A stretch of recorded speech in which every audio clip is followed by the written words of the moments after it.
All right.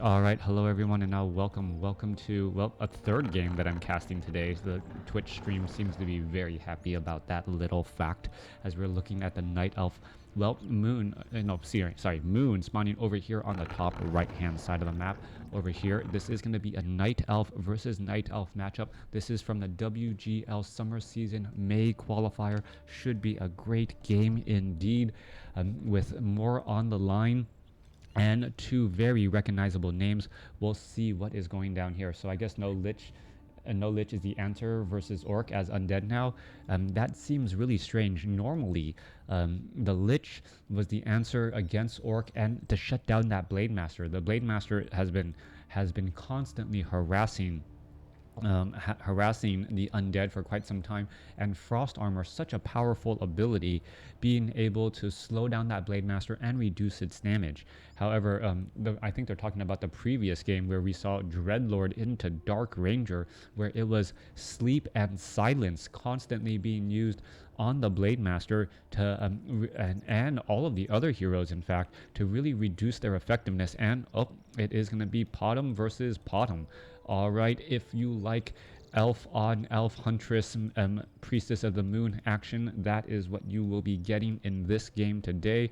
It looks like opening archers. I think we should be looking at huntresses, but yeah, the mobility often very important. But we'll see how after all of this helps. Potom first hype. Yep. Priestess of the Moon by both sides. Potom, as she has been, well, known throughout the WarCraft 3 community for many years now. Ancient of War, gonna go ahead and eat a tree and then engaging crossworms, and damage should wake up a sleeping AoE damage.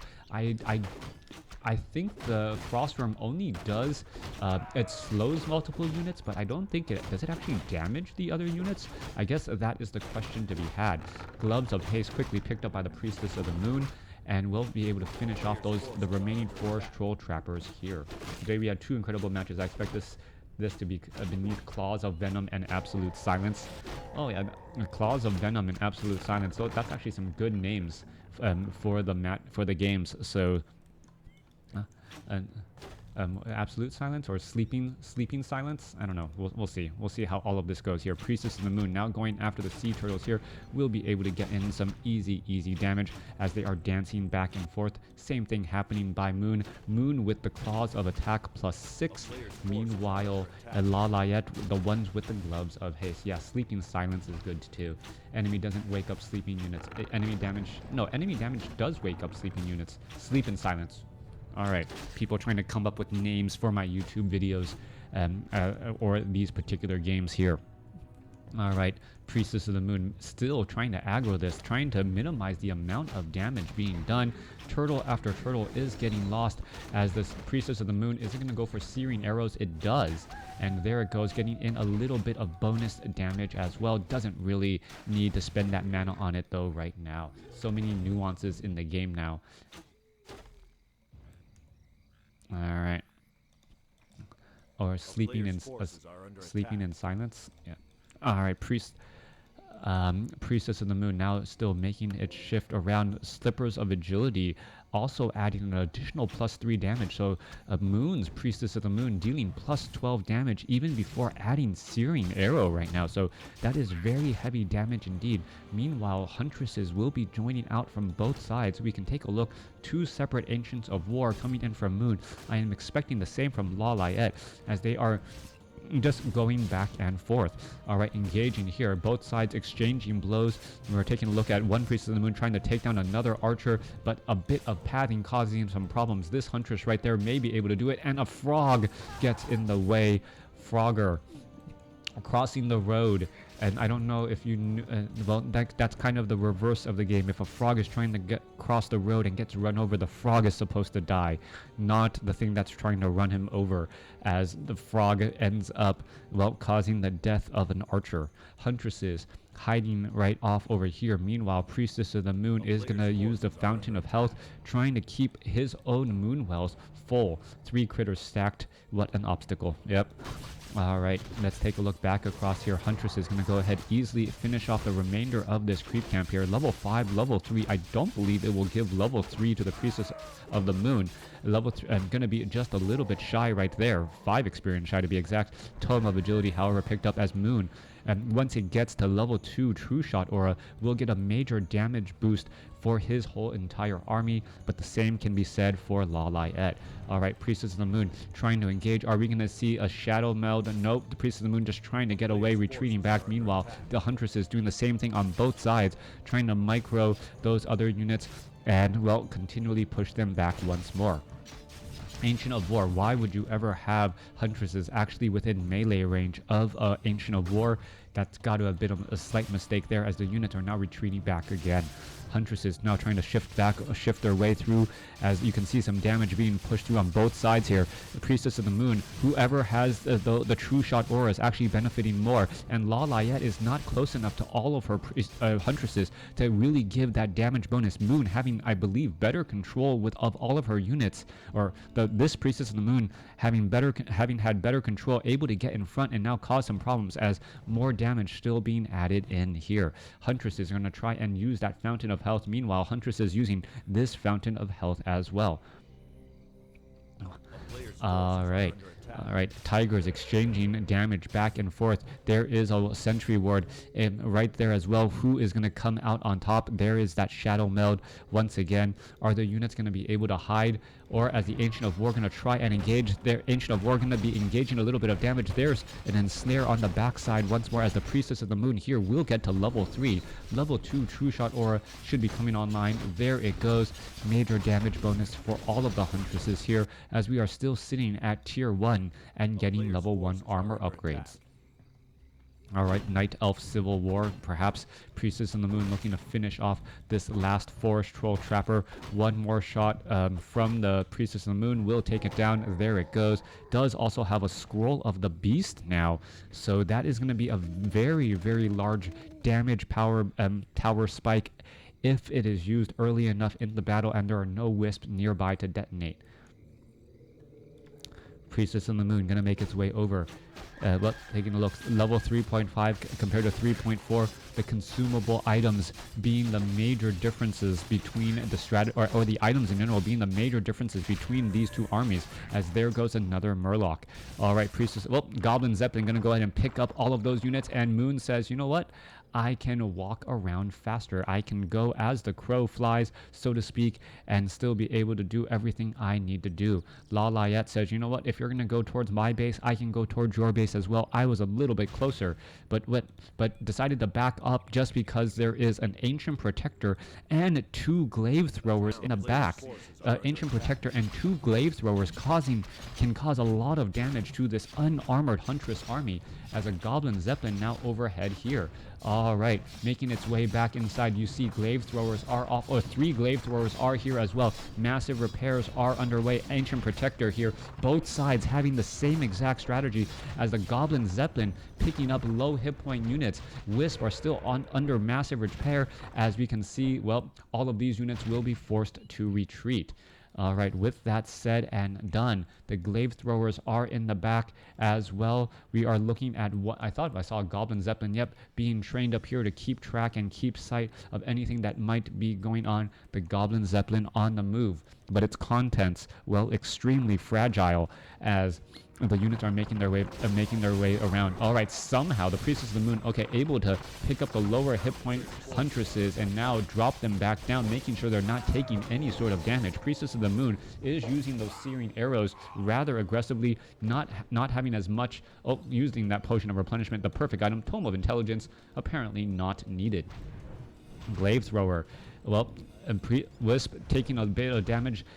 Priestess of the Moon now being forced to back up, as this consumable item, the replenishment potion, going to keep those Moonwells alive and well for a little bit of time, but the Glaive Throwers really destroying a lot, or causing a lot of damage to Moon's units off over here. More Glaive Throwers are going to be needed. You can see 4 Glaive Throwers right in position.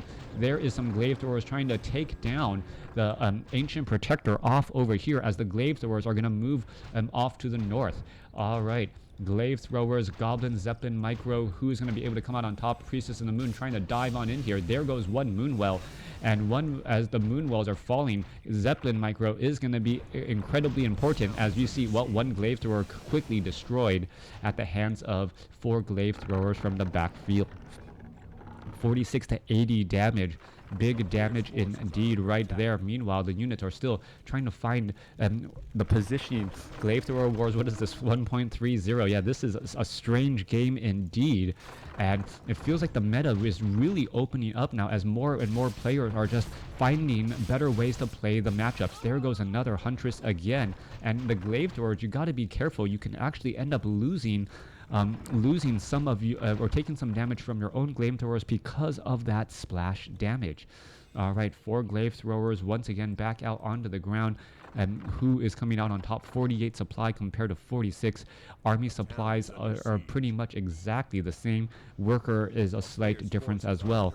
As this Goblin Zeppelin, is it, well, gonna spot? Yes, that Goblin Zeppelin is spotted in the corner. Gonna fly now off to the north, as there's one Goblin Zeppelin over here. Priestess of the Moon should be able to get in some of that necessary damage and, well, try to drop down some extra Moonwells. All right, here you go. Drop that Goblin Zeppelin, or drop the Priestess of the Moon and finish off the unit, and now try to get some damage onto that Goblin Zeppelin. They're down to 300 hit points as it looks to back away. Goblin Zeppelin keeping track, and one Hippogriff would just greatly change the entire situation. All right, Moon, Zeppelin Wars once more. Meanwhile, Glaive Throwers causing some damage onto this Hunter's Hall, shooting through the trees. Yep, that is something, physics, I don't know quite how it works, but the Glaive Throwers able to fly through trees and, well, and not get stopped or slowed down by them. WarCraft 3 physics for you. All right, projectiles. Goblin Zeppelin overhead. Oh, that down to 274 hit points. One archer adding in a little bit of extra damage there. That Goblin Zeppelin could have been sniped, as yeah, all of today's games just absolutely not your standard games at all, but with high level players. Level 4.5 already by Moon, as we are looking at the Huntresses gonna perhaps try and heal up. However, well, mechanical units cannot heal off over here, as you know. Units going to be making their way back over. Priestess of the Moon going to perhaps try and catch some units off over here to the side, getting in some free damage as the units are just doing a run by. The units trying to just get away.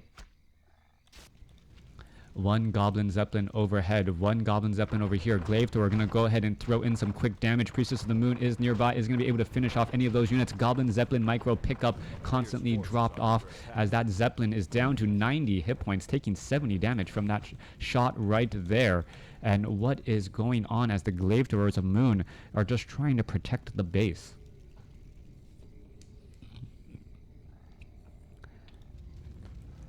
All right, both sides, I guess, perhaps trying to regroup and coming up with a particular strategy to use. We're 13 minutes into this game, and now it looks like it's going to come into a game of execution. Lawliet deciding, you know what, bringing my Wisp off of the gold mine, out of the forest, and in order to repair all of these all of these Zeppelins and these Glaive Throwers are incredibly important. They are just all on auto repair here, going to be ready to go. It looks like there's actually a wall of Huntresses, but that's not going to work out very well, as the units are now making their way to Moon, pretty much doing the same thing, using this opportunity to repair all of these low hit point Glaive Throwers and the Goblin Zeppelins. They must be having coordinated efforts or similar strategies here, as this just looks rather strange to watch both sides doing the exact same thing. 2 Zeppelins from both players now. Yeah. True. It seems like these Glaive Throwers take a very long time to repair. We're going to be looking at an engagement here. There's another round of volleys. You can take a look. Goblin Zeppelin going to go ahead and be repaired back up once more. Going to try and pick up the units. Six Glaive Throwers going up against 1, 2, 3, 4, 5, 6, 7 Glaive Throwers off on the other side. Glaive Throwers dropped a round of, well, siege attacks, hitting all of those undead or unarmored units as they are backing up again. 64 supply compared to 62. Worker difference 9 versus 15. So not quite sure how that is working out. Perhaps there was a couple of detonations, but it feels like Moon is, yeah, rather low on lumber since he is down on workers, as the Huntress is going to be ready to engage. Here we go. We're battling it up here. One Priestess of the Moon quickly taken down. There's that Scroll of the Beast that Moon used, and that Scroll of the Beast is going to add a major damage bonus indeed, that as the Zeppelins, well, and all of these units are trying to back off. The Glaive Thrower is trying to, ending up creating this little bit of a no man's land in the center, as the Priestess of the Moon Moon gets up to level 5. Level 3 True Shot Aura is going to be causing massive problems. As you can take a look, the Priestess of the Moon is ready to move out with a very large army indeed. And with a 2 or a 1 level advantage now, it was 2 levels for just a moment. With a 1 level advantage over that True Shot Aura, that may be just enough. All right, gonna go ahead and try and engage here. There's some Abolish Magics by that Forest Troll High Priest, which also means, well, that you are not going to be able to heal up or get inner fire. I'm taking a look, some more damage being done across it. We're going to also take a look. Glaive Throwers trying to shoot through the forest and end up dealing damage onto these units here. Glaive Throwers shooting through the trees, causing so many problems. But we see now Endurance Aura on the Night Elf Priestess of the Moon, giving faster attack speed to all of the Night Elf units and faster movement speed as well. Priestess of the Moon trying to finish off more units here. It looks like one archer, wow, that one archer could have backed away in time, but ended up not doing it nearly as well. Best possible drop, right? I don't know all of the other remaining drops right there. Perhaps Command Aura also a drop? I think Command Aura could possibly be just as good. And sometimes the Priestess of the Moon with Endurance Aura gets too far ahead of the Glaive Throwers, and then the Glaive Throwers end up lagging behind even further. And in a fight like this, you really want all of your units together very often. Alright, Goblin Zeppelin, low hit point Goblin Zeppelin still being dropped back down. Double Zeppelin play by Lawliet off to the side. He's going to be coming in for the big drop here in just a second, perhaps trying to stop this entangled gold mine from mining. There's only about 4 minutes of mining left there, though. And if Moon can catch his opponent, in a fight without his Glaive Throwers, that would be a very large advantage indeed, as the Priestess of the Moon, well, fires off a quick shot there. Is the Priestess of the Moon going to be able to pull these units back? That is the question at hand. Lawliet ended up getting a Hippo, I think. I believe that Hippo did get taken out by the Priestess of the Moon earlier, but there is still an Ancient of Wind, as you can imagine, as the Goblin Zeppelin now dropping in. All right, Priestess of the Moon, and now going to land up, trying to finish off some of those targets, be able to push them all back once more. Staff of Teleportation on cooldown, as the Priestess of the Moon now making its way through. All right, one Goblin Zeppelin overhead to keep track of where those, 2 Zeppelins of Lawliet are. Are we going to see more Hippogriffs? That is the question. There's another Hippogriff again. I think that's a new one. I'm pretty sure I saw a cloud of feathers earlier, as we are now looking at a Panda by Lawliet. Lawliet Panda Breath of Fire, if it is dropped onto Goblin Zeppelins, can cause major problems. Huntresses showing up to the party. You can take a look. There are the 2 Zeppelins. Their archers are also nearby as well in Moon's Zeppelin. So if there was actually space to drop them off, they would end up getting taken down. All right, here we go. What is going to end up going down? Units are going to end up dropping off here. Meanwhile, where is the fight going? There is some archers coming back across. Are they going to be able to fire off and finish off a Goblin Zeppelin? Yes, one Goblin Zeppelin with one Glaive Thrower was taken down, but that was not the main one there. Priestess of the Moon getting closer. There's that Breath of Fire. There goes another Huntress again, as the Panda now chases back the other way. All right, archers with very, very far range indeed, able to push that back, 700 range, able to shoot down one Goblin Zeppelin, but it was not the full one. If it was this Goblin Zeppelin here, that would have been a big throw. That was just a slight throw there, as the Priestess of the Moon finishing off those Glaive Throwers. Glaive Throwers, it is deceptive how vulnerable they are. Their health bar is just absolutely large, but they only have 300 hit points, so every time they get attacked, their health bar drops off significantly. Goblin Zeppelin Priestess Huntress now looking to back up. Is Moon gonna be able to get to level 6 and perhaps get, well, Starfall, Endurance Aura, True Shot Aura, and then adding in Starfall? That Priestess of the Moon would lead the army rather easily and well, as they are now attempting to take down this Red Drake creep camp. Finishing off the Red Drake should be that main priority indeed, and as the remaining archers are now joining in on the fight. Archers are a little bit more resistant to that breath of fire, as we're going to see this Red Drake completely fall. We are at Tree of Ages, and we do not see level, no, we're now starting to see level 2 upgrades, as as we're also looking at Lawliet finally starting to clear out his natural expansion creep camp. Moon, is he going to be able to finish off this Red Drake? What item is dropped? Boots of Quell the Lost. Drop the Slippers of Agility to upgrade your items there. Come on, drop the Slippers of Agility. Drop the Slippers of Agility. Drop the Slippers of Agility. Oh, dropping the Staff of Teleportation. All right, so really wanting the +3 and the +6 damage and armor overall, not using Staff of Teleportation instead. A little bit questionable. We'll see how it works out. There is one Priestess of the Moon hiding there, as it is now in a massive run to try and get away. Priestess of the Moon leading the charge, sitting at 5.7. If it does get Starfall, things are going to go sideways extremely quickly, as the, well, Priestess of the Moon ready to engage here. All right, Breath of Fire across some of those glaive throwers in that backline, but the Panda not yet at level 3. If Lawliet's Panda gets to level 3, those Goblin Zeppelins will end up getting blown over rather quickly. Meanwhile, well, a quick drop coming in from the glaive throwers to try to get in some extra damage. Moonwell's archers are here. The archers could actually end up finishing off some of those units, as one Moonwell does get taken down. Archers are now trying to push in from the other side. Goblin Zeppelin, Ancient of Wars, are purposely uprooting to take less damage, as well as we are now seeing an engagement from the other side as well.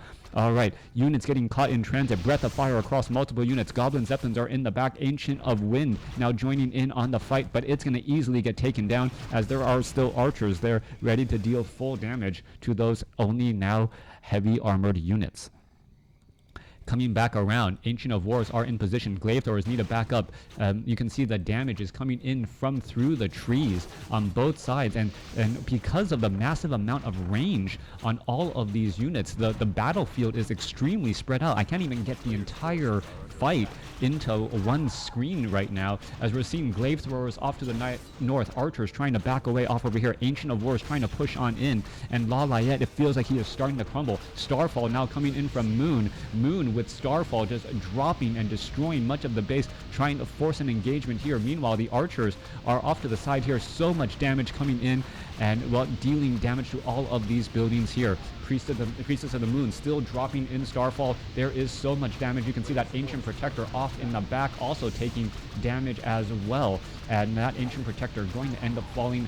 There it goes, and, well, Wisp end up taking down. There goes that Priestess of the Moon. Panda does get up to level 3, but it is probably too little, too late. Archers are now battling up on the other side. Tree of Ages joining in on the fight, trying to finish this, but this should be the final GG. The Priestess of the Moon leading the way for victory. Breath of Fire across those two Zeppelins, but no units really lost there. Panda down to 173 hit points, trying to run away. Priestess of the Moon should be able to catch up to that with that Endurance Aura. Archer gonna go ahead and, oh, get blown over as the final arrow in the back finishes it off. Moon comes away with the win. Beautiful game.